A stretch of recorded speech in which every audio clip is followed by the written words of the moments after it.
Chapter 1। अब देखते हैं चैप्टर 1 में किस तरह के सवाल आ रहे हैं और क्या है। Explain private company as specified in companies act with reference to private limited company. इस रूल पे कमेंट करें कि डायरेक्टर जो है किसी भी फुली पेड शेयर्स के ट्रांसफर को नहीं रिफ्यूज करेंगे अनलेस ट्रांसफर डीड डिफेक्टेड या इनवैलिड हो। तो प्राइवेट कंपनी और उसकी शर्तें पूछी हैं और कहा कि आप एक्सेप्शन बताएं इस रूल की कि अगर डायरेक्टर अगर कोई शख्स शेयर ट्रांसफर के लिए अप्लाई करे तो हम उसको रिफ्यूज नहीं करेंगे। तो हम कहेंगे जाहिर है प्राइवेट कंपनी के अंदर हमने रिस्ट्रिक्शन डाली हुई है, तो वहां ट्रांसफर डीड ठीक भी होगी तो भी हम रिफ्यूज कर देंगे क्योंकि वो एक प्राइवेट कंपनी है। तो प्राइवेट कंपनी की डेफिनेशन पूछी है और पूछा है कि बताएं क्या अगर ट्रांसफर डीड वैलिड भी हो तो कौन सी सिचुएशन में इनकार होगा। तो हम कहेंगे प्राइवेट कंपनी के केस में आपने सीधा सीधा इनकार कर देना है। अल्फा एसोसिएट एक एसोसिएशन ऑफ पर्सन है, ये अपने आप को रजिस्टर कराना चाहते हैं लिमिटेड कंपनी के तौर पे, लेकिन ये वर्ड लिमिटेड नहीं लगाना चाहते। एक एसोसिएशन ऑफ पर्सन है, चंद लोग हैं मिलकर कोई अच्छा काम कर रहे हैं, लेकिन वो लिमिटेड का वर्ड नहीं लगाना चाहते। आपने कंपनीज एक्ट के मुताबिक बताना है वो कौन सी कंडीशन है that need to be satisfied before SCCP में इशू अ लाइसेंस, कि वो लिमिटेड के बगैर भी अपना एक इदारे का नाम बना के चल सकते हैं। तो लाइसेंस हासिल करने की जो 4 शर्तें थी वो पूछी हुई हैं और बताएं वो कौन सी कंडीशंस हैं जिसमें लाइसेंस रिवोक हो सकता है और उसके क्या कॉन्सिक्वेंस होंगे। ये जिस जमाने का सवाल है उस जमाने में कंपनीज ऑर्डिनेंस हुआ करता था और उस जमाने में ज्यादा लंबी चौड़ी डिटेल्स नहीं थी, लेकिन जो कंपनीज एक्ट 2017 जब आया तो उसने काफी लंबी चौड़ी डिटेल्स बताई। आज के जमाने में ये सवाल आता तो ये 7 से 8 नंबर का कम से कम होता, क्योंकि अब हमें पूरे कॉन्सिक्वेंसेस पता है कि आपने इतने दिनों में यूं करना है, इतने दिनों में यूं करना है, इतने दिनों में यूं करना है। तो एक टाइप 2 सवाल था जिसमें उन्होंने पूछा है कि लाइसेंस हासिल करने की कंडीशंस बताओ और लाइसेंस रिवोक किस वजह से होता है और उसके बाद क्या होता है, पूरा सेक्शन ही पूछ डाला। तो आइडियली ये 15 नंबर का सवाल होता आज के जमाने में तो ये हमारी किताब से आंसर होता। उस वक्त चूंकि इसका आंसर छोटा होता था तो इसलिए उन्होंने नंबर थोड़े से कम किए। तो ये अंडर एलोकेशन ऑफ मार्क्स है और उसके पीछे मैंने आपको रीजन बता दी कि कंपनीज एक्ट में ज्यादा लिखा हुआ है लेकिन कंपनीज ऑर्डिनेंस में कम लिखा हुआ होता था इसके बारे में।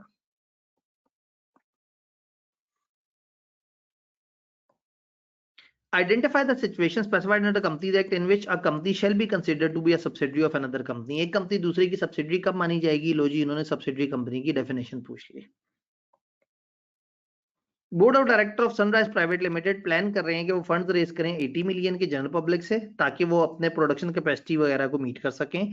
ऑथराइज कैपिटल और पेड अप कैपिटल इस वक्त 200 मिलियन है। बताएं कंपनी को क्या चेंजेस करनी होंगी आपको अपने आर्टिकल्स में ताकि आप रेज कैपिटल कर सकें पब्लिक से। आर्टिकल्स में क्या चेंज करना होगा? अगर कहते हैं ना आर्टिकल्स और मेमोरेंडम में, तो हम कहते हैं भाई आपका ऑथराइज कैपिटल भी 200 मिलियन है, पेड अप कैपिटल भी 200 मिलियन है, तो पहले मेमोरेंडम चेंज करो और अपना ऑथराइज कैपिटल बढ़ा लो। लेकिन इस वक्त उन्होंने मेमोरेंडम की चेंज नहीं पूछी, वो कह रहे हैं बताओ आर्टिकल्स में क्या चेंज करना पड़ेगा। एक प्राइवेट कंपनी है और वो प्राइवेट कंपनी अवाम से पैसे मांगना चाह रही है, ये पब्लिक से कहना चाह रही है कि और मेरे लिए सब्सक्राइब करो। तो बेसिकली हमें बताना होगा कि नहीं भाई अब आपको अपने आर्टिकल्स चेंज करके वो 3 रिस्ट्रिक्शंस खत्म करनी होंगी। वो 50 मेंबर्स वाली रिस्ट्रिक्शन, वो शेयर ट्रांसफर करने वाली रेस्ट्रिक्शन, वो इनवाइट करने वाली रेस्ट्रिक्शन। आप ये रेस्ट्रिक्शंस खत्म करेंगे ताकि आप एक पब्लिक कंपनी बन जाए। दूसरा, आप अपने नाम के साथ वो जो प्राइवेट का वर्ड्स लगे हुए हैं वो खत्म कर देंगे। तो टेक्निकली इन्होंने डेफिनेशन ऑफ प्राइवेट कंपनी पूछी है चालाकी से और आपको ये नहीं कहा कि हमें प्राइवेट कंपनी को डिफाइन कर दो। उन्होंने कहा एक प्राइवेट कंपनी है वो जनरल पब्लिक से पैसा मांगना चाहती है, तो बताओ आर्टिकल्स में क्या चेंज करे। तो आप कहेंगे आर्टिकल्स में ये 3 शर्तें तो चेंज कर दें ताकि आप पब्लिक कंपनी बन जाए, और दूसरा ये है कि आप प्राइवेट के अल्फाज अपने नाम के साथ हटा दें। तो ये ना भी बताएं, पहली 3 बता दें, प्राइवेट कंपनी की डेफिनेशन भी बता दें तो भी चल जाएगी, क्योंकि प्राइवेट कंपनी वो है विच बाय आर्टिकल्स रिस्ट्रिक्ट कर दे। तो आर्टिकल में ये वाली चेंजेस का मतलब है कि वो प्राइवेट कंपनी की डेफिनेशन पूछ रहे हैं। टाइप 2 सवाल बनाया, देखने में लॉजिकल था लेकिन पूछी हुई उन्होंने डेफिनेशन थी। Shaban enterprises association of person है, डायरेक्टर एक कंपनी बनाना चाह रहे हैं लेकिन इसकी नेचर ऐसी है कि वो नहीं चाहते कि वर्ड लिमिटेड इसके नाम में हो। बताएं वो क्या कंडीशन मीट करनी होंगी जिससे आप अपना ऑब्जेक्टिव मीट कर लें। यानी कि ऐसा इदारा जो आप लिमिटेड का वर्ड नहीं यूज करना चाह रहे हैं, अच्छे कामों के लिए बनाना चाह रहे हैं, तो क्या शर्तें पूरी करेंगे। तो लाइसेंस हासिल करने की जो 4 शर्तें हमने पढ़ी हुई हैं वो उन्होंने पूछी हैं। यानी कि शबान एंटरप्राइजेज होती या रमजान एंटरप्राइजेज होती, वो 4 शर्तें फॉलो करनी है। स्टाफ प्राइवेट लिमिटेड इनकॉर्पोरेट होती है जनवरी 2012 में। बिलाल के पास 90% शेयर्स हैं और 10% शेयर्स उसकी बीवी के पास हैं। इसका मतलब है 2 हैं इसके members. Bilal intend to convert the company into public company. Bilal अपनी इस कंपनी को पब्लिक कंपनी बनाना चाहता है, unlisted. List down necessary changes that SPL would have to make in articles of association. Articles में क्या चेंजेस करनी पड़ेगी? वही वाली बात है कि अगर आप प्राइवेट कंपनी से पब्लिक बनना चाह रहे हैं, आप तो आपको प्राइवेट की वो 3 शर्तें माइनस करनी पड़ेंगी। जिस जमाने का सवाल है, उस जमाने में हमारे सिलेबस में रूल्स होते थे कि प्राइवेट से पब्लिक में कैसे कन्वर्ट हो। तो आज की डेट में हम इसको आंसर करेंगे कि भाई आप वो प्राइवेट की 3 शर्तें रिमूव कर दें तो फिर आप पब्लिक कंपनी बन जाएंगे। तो ये उसी तरह का सवाल जिस तरह का हमने इससे पहले देखा था। State briefly restrictive condition under which a private company incorporated. Private company किन शर्तों के तहत इनकॉर्पोरेट होती है? टाइप 1 सवाल इन्होंने प्राइवेट कंपनी की डेफिनेशन रट्टे में पूछ ली। Under provision of Companies Act, list the circumstances under which Mahkoom Limited may be deemed to be subsidiary of Hakim Limited. Rather than वो कहते हैं एक कंपनी दूसरे की सब्सिडरी कब कहलाएगी, उन्होंने 2 नाम ले लिए। उन्होंने कहा बताएं कब महकूम लिमिटेड हाकिम लिमिटेड की सब्सिडरी कहलाएगी। टाइप 2 सवाल है, आप कहेंगे कि फॉलोइंग केसेस में महकूम लिमिटेड सब्सिडरी ऑफ हाकिम लिमिटेड समझी जाएगी, और नीचे आपने फिर होल्डिंग सब्सिडरी की वो 3 जो शर्तें हैं वो बता देनी है। कंपनीज एक्ट के मुताबिक बताएं स्पेशल रेजोल्यूशन किसे कहते हैं? टाइप 1 रट्टे वाला सवाल उन्होंने पूछा, फड़का फड़कू देंगे इंशाल्लाह। What is meant by term member as described in companies act? Companies act में टर्म मेंबर उन्होंने पूछा, तो ए जो है इसमें प्योर रट्टा हो गया। और बी को देखते हैं। पाबंद लिमिटेड अब इनकॉर्पोरेशन के प्रोसेस में है और रजिस्ट्रार के पास उन्होंने एप्लीकेशन दी है, लेकिन रजिस्ट्रार ने रिफ्यूज कर दिया है रजिस्टर करना। कंपनीज एक्ट के मुताबिक बताएं कि उनके पास क्या ऑप्शन अवेलेबल है इस रिफ्यूजल के बाद, वो क्या कर सकते हैं, क्या रीजंस हो सकती हैं इस रिफ्यूजल की, और क्या ऑप्शंस उनके पास अवेलेबल है। तो रीजन ये हो सकती है, हमने कहा था कि रजिस्ट्रार देखेगा कि आपने कंपनी लॉ वगैरह को फॉलो किया है, अगर नहीं फॉलो किया तो आपको रिफ्यूज कर देगा। ऑप्शंस क्या है? आप रिवाइज डॉक्यूमेंट भी जमा करा सकते हैं, आप अपील में भी जा सकते हैं। तो ये प्रोसेस उन्होंने पूरा का पूरा पूछ लिया। टाइप 2 सवाल है, पाबंद होती या गैर पाबंद होती, वो प्रोसेस वही है, आपसे उन्होंने कोई बहुत लॉजिकल डिबेट नहीं करवाई, एक प्रोसेस पूछा है। तो टाइप 2 सवाल में नॉर्मली प्रोसेस, डेफिनेशन, ये इस तरह की चीज पूछते हैं किरदारों को यूज करके। Organisation working for useful objects often need protection of limited liability, और कुछ सर्टेन कंडीशन है जो जिससे आपको एग्जाम्पशन मिल जाती है। वर्ड लिमिटेड आप नहीं लिखेंगे, वो कंडीशंस बताएं और वो अथॉरिटी बताएं जिसने आपको ये लाइसेंस देना है कि आप बगैर लिमिटेड का नाम लिए इस्तेमाल कर सकते हैं। वही 4 शर्तें, वही एससीसीपी को अप्लाई करना। टाइप 2 सवाल है, आप नोट कर रहे हैं, आपको चंद सवालों की रेपिटेशन नजर आ रही है। बॉडी कॉर्पोरेट किसे कहते हैं? टाइप 1 सवाल, रट्टा पूछ लिया। रजिस्ट्रार ने आफ्टर रजिस्ट्रेशन जो है वो सर्टिफिकेट ऑफ इनकॉर्पोरेशन इशू कर दिया है, बताएं इस इफेक्ट ऑफ इनकॉर्पोरेशन क्या है। सर्टिफिकेट ऑफ इनकॉर्पोरेशन मिलने का मतलब कंपनी रजिस्टर हो गई है, जो उसके मेंबर्स जिन्होंने नाम दिया था वो डायरेक्टर्स बन जाएंगे, कंपनी प्रॉपर तरीके से काम करेगी और कंपनी में परपेचुअल सक्सेशन है। किताब में एक लिस्ट दी हुई है 3-4 पॉइंट्स की, सीधा सीधा सा रटा, लेकिन चूंकि यहाँ किरदार आ गया अनजान लिमिटेड, तो इसलिए हमने उसको टाइप 2 कह दिया। कंपनीज एक्ट की प्रोविजन बनाए सर्कमस्टांसेस में एक कंपनी दूसरे की होल्डिंग कहलाएगी, रट्टे वाला सवाल। जीटा एसोसिएट रजिस्टर होना चाहती है limited liability company without adding the words limited. एक ही सवाल, एक ही आइडिया, एक ही थीम है, बार बार रिपीट कर रहे हैं। तो जो स्टूडेंट आईकेप में जाने से पहले पास पेपर्स करके गया होता है तो उसको थीम समझ आई होती है कि इसमें से किस किस तरह से सवाल जनरेट हो रहे हैं। लिस्ट द कंडीशन जो उसको सेटिस्फाई करनी होगी कि वो लिमिटेड का वर्ड ना लगाए, तो वही 4 शर्तें आईसीसीबी के पास आप चले जाएं तो आपका काम हो जाएगा। मलिक और आजाद प्रोमोटर है मासूम लिमिटेड के और वो कंपनी का मेमोरेंडम बना रहे हैं। एडवाइस करें कंपनी लॉ के मुताबिक condition required to be fulfil for registering the memorandum. Memorandum को रजिस्टर करने के लिए इनको कौन कौन सी चीजें फुलफिल करनी होंगी, और रेमेडीज बताएं अगर रजिस्ट्रेशन रिफ्यूज हो गई। तो हमने कहा था कि आप क्या करें, आप मेमोरेंडम पकड़ें, आप आर्टिकल पकड़ें, आप डेक्लेरेशन पकड़ें, और आप जमा करा दें ये सारी चीजें मिस्टर रजिस्ट्रार को।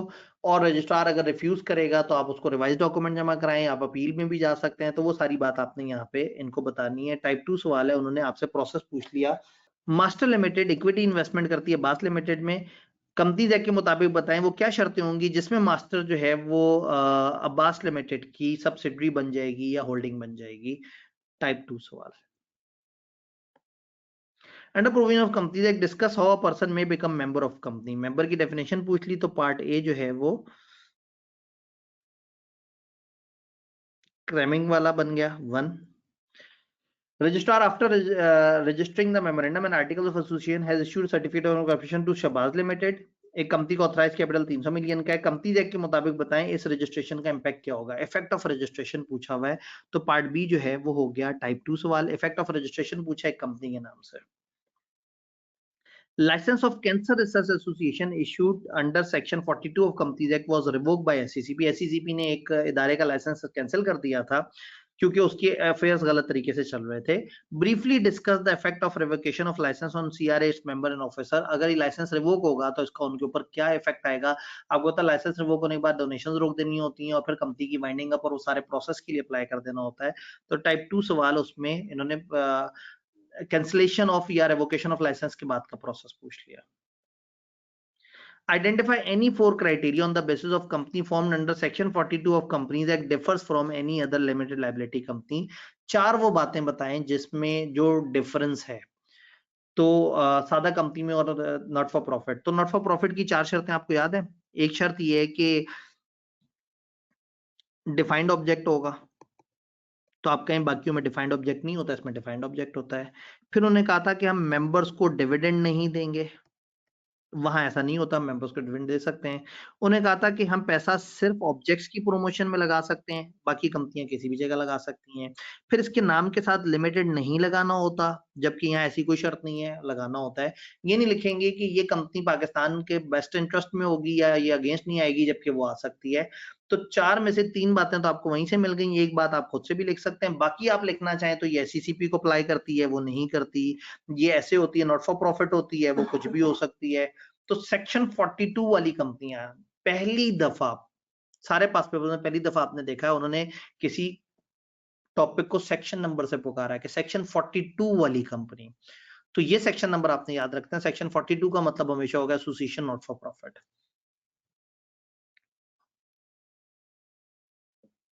टाइप 1 रट्टे वाला है, लेकिन थोड़ा सा मैं इसे 3 कह सकता हूँ, बहुत ही थोड़ा सा। Identify when a business is mandatory required to be registered as a company. कब एक बिजनेस को लाजमी रजिस्टर होना होगा। हमने कहा 20 से ज्यादा बंदे अगर मिलजुल के काम कर रहे हैं तो ऐसा होगा। इसकी 3 एक्सेप्शंस बता दें, 4 दी हुई हैं, 3 आपने बतानी है। टाइप 1 सवाल रट्टा बेस्ड। अली, साबरा, उबैद और आमिर सब्सक्राइबर थे नैंस लिमिटेड के, जो 1 जनवरी 2020 को इनकॉर्पोरेट हुआ और business of trading of leather jackets करना है। फर्स्ट AGM में वो इलेक्ट हो गए डायरेक्टर। ये कंपनी के मेंबर्स भी हैं और ये डायरेक्टर्स भी हैं। 1 मार्च 2022 को अली और साबरा का एक रोड एक्सीडेंट हो गया और दोनों की डेथ हो गई। कंपनी कौन सी? एक पब्लिक कंपनी है, 4 बंदे हैं, अली, साबरा, उबैद और आमिर। अली और साबरा जो है उनका इंतकाल हो गया, अब बंदे रह गए सिर्फ उबैद और Aamir. After their death, Amir और Ubaid were the only members remained in the company। बताएं कंपनीज एक्ट के मुताबिक duties of Ubaid and Aamir क्या हैं ऊपर की सिचुएशन में। तो हम ये कहेंगे कि ऊपर की सिचुएशन में उबैद और आमिर के जिम्मे ये है कि वो चूंकि मिनिमम नंबर ऑफ मेंबर्स से नीचे चले गए हैं तो वो नंबर ऑफ मेंबर्स बढ़ाने की कोशिश करें, या इन 2 बंदों के जो लीगल रिप्रेजेंटेटिव हैं उनसे कहें कि हाँ भाई ये आपके वालदैन के शेयर्स हैं, आप इसको अपने नाम पे ट्रांसफर करवाएं ताकि हमारी कंपनी चलती रहे। और उनको चाहिए कि वो 180 दिनों के अंदर अंदर ये सारे स्टेप्स ले लें। क्या कॉन्सिक्वेंसेज होंगे अगर उबैद और आमिर ने अपना ये काम सही से नहीं किया? तो हम कहेंगे उबैद और आमिर चूंकि मिनिमम नंबर ऑफ मेंबर से नीचे कंपनी को चला रहे हैं, अगर 180 दिन से ज्यादा उन्होंने कंपनी चलाई और नंबर ऑफ मेंबर्स ना बढ़े तो ये पर्सनली लायबल हो जाएंगे। तो एक टाइप 2 सवाल जिसके अंदर जो है उन्होंने पूछा है कि जी क्या मामला होगा, किस तरह से। वैसे आप इसे चाहें तो टाइप 3 कहते हैं कि हाँ भाई इसमें लॉजिक थी, इसमें आपने थोड़ा सा दिमाग इस्तेमाल करना था। फिर सवाल आया फाइनेंशियल स्टेटमेंट और बॉडी कॉर्पोरेट को डिफाइन करें। फाइनेंशियल स्टेटमेंट आपको याद होगा चैप्टर 11 में हम लोगों ने देखा था और बॉडी कॉर्पोरेट इसी चैप्टर में देखा है। तो ये टाइप 1 सवाल। एक सवाल पूछा, एक कंपनी है, उसके रिसर्च मैनेजर ने आपको शेयर होल्डिंग दी है मुख्तलिफ कंपनीज की, 1 2 3 4 5 ये कंपनीज हैं और 5 ही ऊपर आ रही हैं ये, और 5 वही नाम है।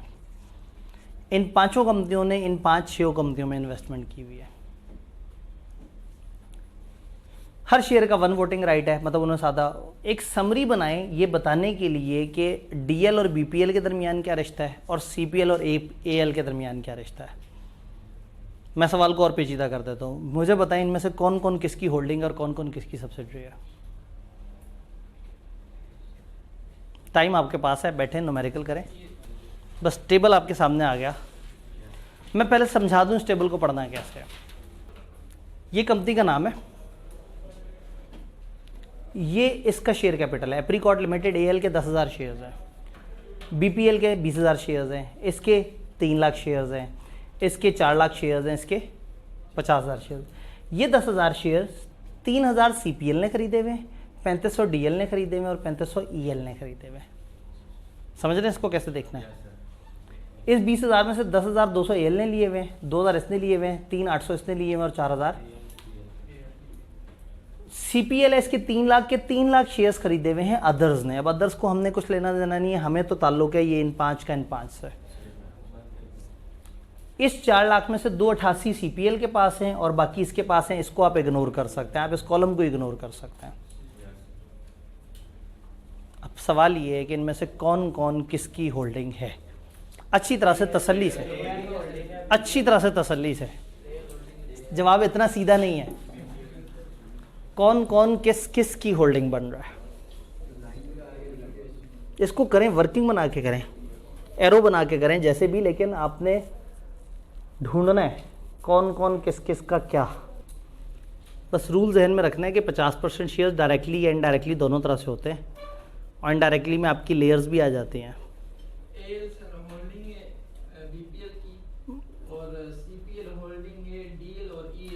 ठीक है, बस अगर मैं 5-6 और रिश्ते भी बता दूं, मैक्सिमम निकालें इसमें से। सवाल की रिक्वायरमेंट इग्नोर करें, आपने इन 5 कंपनियों का 5 कंपनियों से रिलेशन बताना है। कौन कौन किस किस की होल्डिंग और सब्सिडरी बन जाती है। चलें जी, थोड़ा सा ऐसे करते हैं। कौन सी कंपनी सबसे आसान है? सीपीएल। सीपीएल के शेयर सिर्फ अदर्स के पास है, तो सीपीएल सबसे आज़ाद है, यानी सीपीएल की कोई होल्डिंग नहीं होगी, लेकिन सीपीएल लोगों की होल्डिंग हो सकती है। सीपीएल ने कहाँ कहाँ इन्वेस्ट किया हुआ है? 3,000 इसके शेयर्स खरीदे हुए, 2,000 इसके खरीदे हुए, 288 इसके खरीदे हुए और 20,000। सीपीएल किसी और की वो नहीं है, सब्सिडरी नहीं है, सीपीएल आज़ाद है। तो इस वक्त सीपीएल को देखते हैं। सीपीएल की एएल में जो इन्वेस्टमेंट है इग्नोर कर दें, इसमें 10% इग्नोर कर दें, इसमें तो सीपीएल होल्डिंग बन गई डीएल की। सीपीएल होल्डिंग बन गई डीएल की और इस 20,000 से कुछ हो रहा है। ठीक, इसका मतलब है सीपीएल डायरेक्टली होल्डिंग है डीएल की। ये इनडायरेक्टली भी किसी की होल्डिंग हो सकती है। इनडायरेक्टली में सीपीएल की अपनी शेयर होल्डिंग भी देखेंगे एंड इसकी लेयर। सीपीएल और डीएल ने मिलके, सीपीएल और डीएल ने मिलके मोर देन 50% शेयर्स लिए हुए, तो सीपीएल होल्डिंग बन गई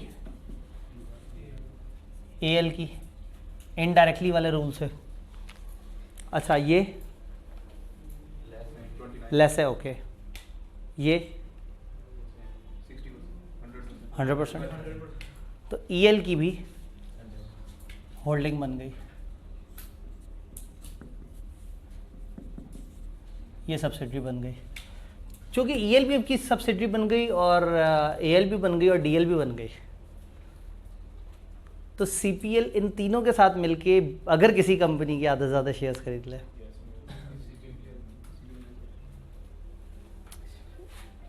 डीएल, एएल और ईएल।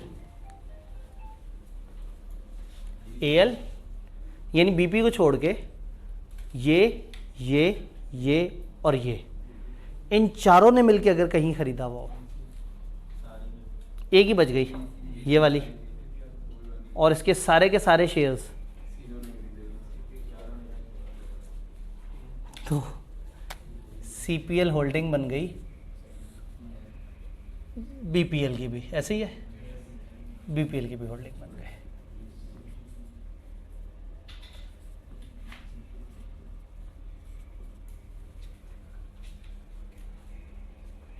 यहाँ तक कोई कन्फ्यूजन तो नहीं? हमने सबसे आसान वाली उठाई थी CPL, इसके सर पे कोई नहीं था। तो ये लोगों, ये कंपनियों को अपनी लेयर्स बनाती गई। AL की बात करें, AL ने BPL के इतने शेयर्स खरीदे हुए, तो इसका मतलब है कि जो AL है उसकी सब्सिडरी बन गई BPL। BPL इधर भी मौजूद है, तो हमें दोबारा लिखने की ज़रूरत नहीं है किसकी सब्सिडरी। AL BPL की होल्डिंग बन गई। तो अब AL और BPL ने मिल के भी जहाँ खरीदे हुए होंगे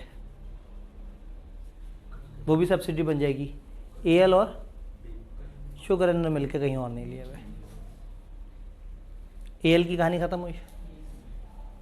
BPL की कहानी देखें, BPL ने ख़रीदा हुआ है किसी को नहीं, लेकिन इसको मुख्तलिफ लोगों ने ख़रीदा हुआ है, उसका हम जिक्र। तो एक काम करते हैं, हम एक तरफ से देखते हैं कि किस किस जगह कितनी इन्वेस्टमेंट की हुई है।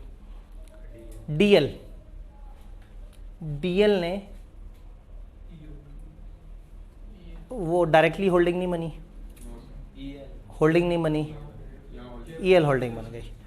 तो DL बन गई होल्डिंग EL की, चूंकि वो होल्डिंग बन गई तो अब DL और EL की मिला के शेयर होल्डिंग भी देखनी पड़ेगी। DL और EL की मिला के शेयर होल्डिंग, तो AL भी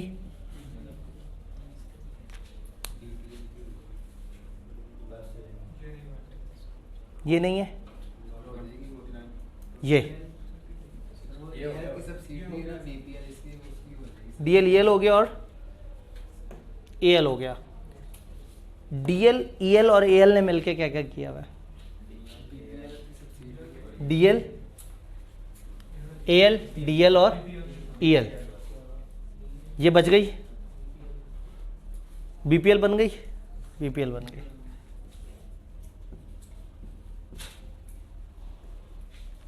हाँ जी, हम किस किस को देख रहे हैं? AL EL और AL, AL EL और अब EL भी आ गई है साथ, DL EL AL और BPL। यानी इसको छोड़ के बाकी सब, AL होल्डिंग है, सब्सिडी बन गई है, बचती कौन सी अब? CPL, और CPL के शेयर्स तो हैं किसी और के पास, बाकी चारों इसमें कवर हो रही हैं। EL रह गई। EL ने कहाँ कहाँ खर्च किया हुआ है? EL में बचत है, इसमें AL इनमें से किसी की सब्सिडी होल्डिंग नहीं बन पा रही, तो नक्शा कुछ इस तरह से बना। सवाल ने क्या पूछा था? DL और BPL का आपस में रिश्ता बता। होल्डिंग सब्सिडी का रूल देखते हुए आपने देखना है कि डायरेक्टली आपके पास कितना है और इनडायरेक्टली कितना है।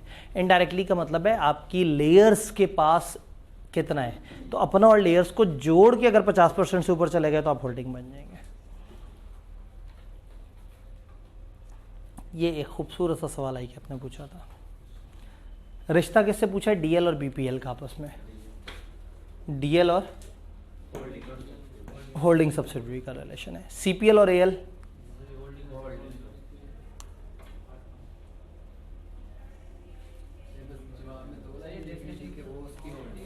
क्या जवाब में 2 लाइनें लिखनी थी? 8 नंबर, इसका मतलब पूरी वर्किंग दिखानी है। पहले लॉ बताना है, लॉ क्या कहता है। लॉ कहता है 3 तरीके होल्डिंग सब्सिडरी बनाने के, फिर बताना है कि किस किस ने किस किस में कितना इन्वेस्ट किया हुआ है, और फिर उसकी सब्सिडरी और लेयर्स के साथ मिला के कितना है। तो ये सारी चीज़ें वर्किंग दिखानी है। यानी कि 4 नंबर का ये है और 4 नंबर का ये है। तो वो भाई जो 4 रिलेशन बता के 3 रिलेशन बता के जो है उन्होंने कहा बस दिस इज़ द मैक्स। तो आई कैप कभी कभी ना बहुत ऊपर खेल रहा होता है। अब आइंदा आपको ये रूल नहीं भूलेगा कि सब्सिडरी के साथ मिला के कैसे काउंट करना है। डन। तो ये एक बड़ा अच्छा सवाल था ऑटम 2022 का जिसको हम लोगों ने देखा। इसका एक सेकंड पार्ट है, उसका आपसे ताल्लुक नहीं है, वो है कि इनमें से कौन कौन सी कंसोलिडेटेड फाइनेंशियल बनाएंगी। अकाउंट्स के चैप्टर में हम जाके पढ़ते हैं कि होल्डिंग और सब्सिडरियाँ मिलके कौन से कंसोलिडेटेड अकाउंट्स बनाती हैं।